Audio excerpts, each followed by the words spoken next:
All right, so it's been a year since I put out the first, early version of JebScape. A lot of updates over the past year, so kind of just gonna jump into them. Kind of show you what I've been doing. What you see first in the top left corner is a live high scores. This tracks your XP gains every tick you make them, and it allows tracking XP beyond 200 mil. I put in my 1 bill in here. If anybody else has, existing post 200 mil XP that was not multi-log that you can, prove to me was not, cheated in any way, I'm happy to put yours on here, with a little head start. The new high scores will go up to 2.147 bill XP per skill. That is level 150 per skill. There's also an overall high scores here. And these high scores only track anybody that has an account on JebScape. So if you've never logged into JebScape, you won't have an account on here, so you won't be tracked on here until you do. If you are rank 1 in a skill, like I am down here in agility, you get a special cape on your ghost. I know I'm happy to be wearing this cape, but if I switch this cape, I'm still wearing that agility cape. This cape is not the normal agility cape. It is the cape held by the NPC. So this is the case for all the skills except for overall, which just uses the normal max cape. But yeah, you see the hood that is embedded into the back. That's not something you can normally get. Um, Speaking of models, you are able to now see different models which you're wielding, you're holding. So that all goes across, except for the cape and anything that you might have in your head. These are controlled by JebScape, in order to provide features like this. Licky's here happens to be on another one of his accounts, rank 1 overall, rank 1 Slayer. So if he wanted to switch which cape he was wearing at any time, he would just switch between these. Mining and smithing are interesting because they're held by dwarven NPCs, so those look a little funky on a full-size human. But yeah, what else I've done? We have these mini-map dots. These are updating, so you can kind of see, his ghost is here. That says his ghost is there. There's just been a lot of bug improvements, bug fixes, various animations and such. Everything runs a lot smoother. There's now your self ghost, so you can see this. He follows me around. So this is as the other players on JebScape would see you. That's why it's a tick behind, because first it has to visit Jagish's server, find out where to position you based on Jagish's server, comes back, and then it has to go to my server after that, and then comes back again. So that's the reason for that little delay there.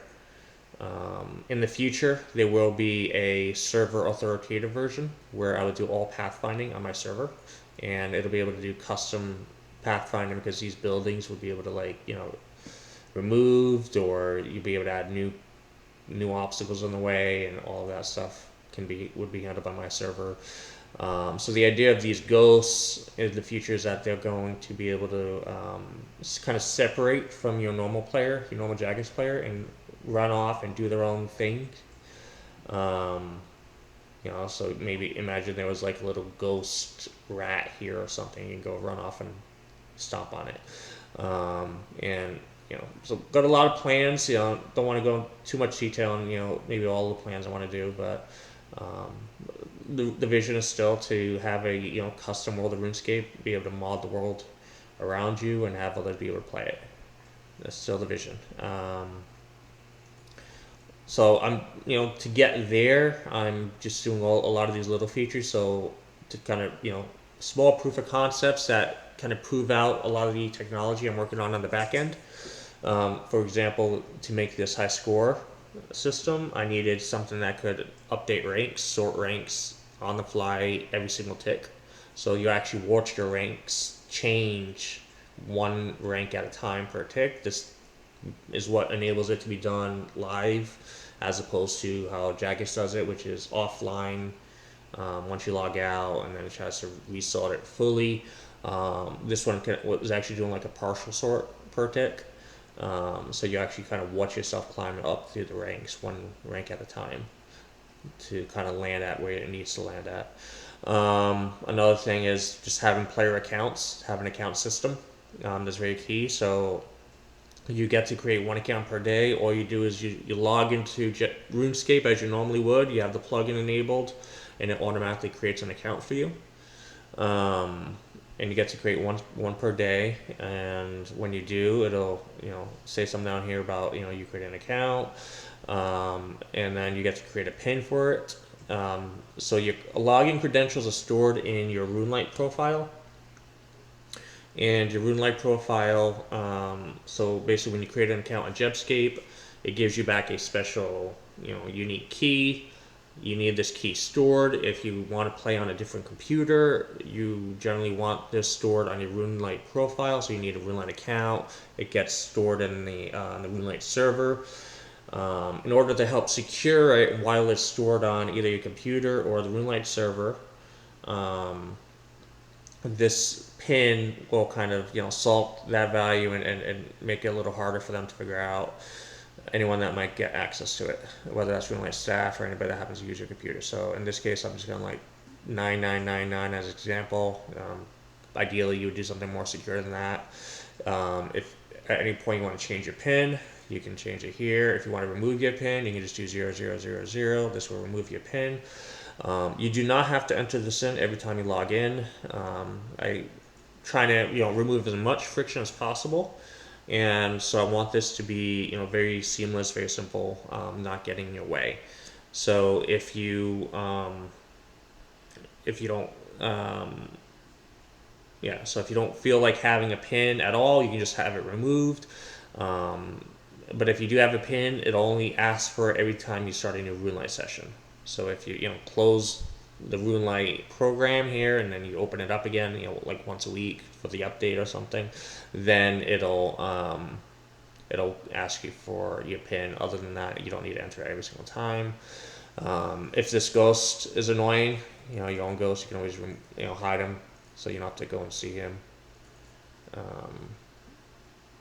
So I'm gonna give myself a new pin. 1 2 3 4 1 4 2 3. So I think that is it. The other thing I want to mention is I have proven, I've done a lot of profiling tests and simulations, and I have proven that I can actually handle 131,000 users, on a single server. So it doesn't matter where they are in the world or any of that. And I still come comfortably well within the tick deadline, my target deadline. So I got a lot of space for that. Got a lot of budget available for being able to handle pathfinding in the future. That's going to be a particularly expensive operation, but I have plenty of budget for that. And just we're looking forward to seeing this come along. And so kind of like in immediate plans for the the next year, my focus is going to be, I got the I already have the servers on the back end. So I still have two servers. I have a chat server and a game server. Both of them are multi-threaded, but I would like to merge them all together into one server.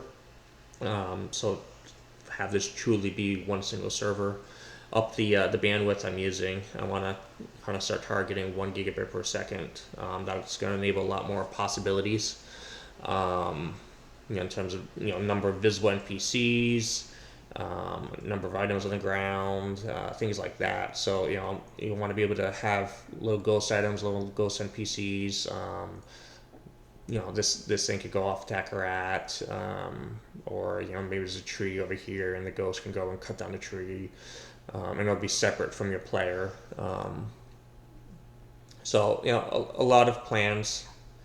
But yeah, so if you haven't installed JebScape, you haven't tried it out yet, just go over here, plugin hub, search for Jeb. Just type in Jeb and Jeb on JebScape, and it'll it'll show up. And yeah, come on in.